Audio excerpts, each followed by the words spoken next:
नमस्कार मित्रांनो, माझा एस पी ब्लॉग्स चॅनलमध्ये तुमच्या सर्वांचं स्वागत आहे. मित्रांनो, आठवड्यापासून चालू असलेल्या मराठी बिग बॉस सीझन 5मध्ये पहिला एव्हल्युएशन राऊंड झाला आहे.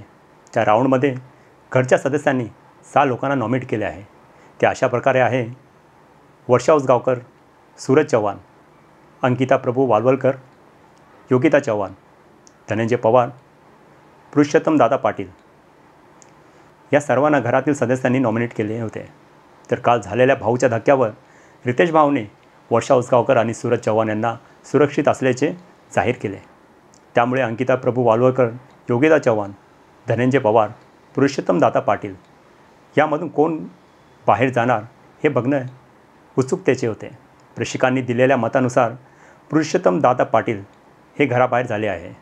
महाराष्ट्राच्या लाडके कीर्तनकार असे ओळखले जाणारे पुरुषोत्तम दादा पाटील हे घराबाहेर झाले आहे. बिग बॉसच्या घरात जाऊन प्रेक्षकांच्या मनात स्थान निर्माण करायला कुठे ना कुठेतरी कमी पडले. आपल्या कलेच्या व विचारांच्या बळावर दादाने बिग बॉसमध्ये प्रवेश मिळवला. बिग बॉसच्या घरातून बाहेर निघणारे हे पहिले सदस्य होते. तुम्हाला कसा वाटला पुरुषोत्तम दादा पाटील यांच्या बिग बॉस घरातला प्रवास मला नक्की कमेंट करून कळवा. पुन्हा भेटूया बिग बॉसच्या नवीन घडामोडीमध्ये. तोपर्यंत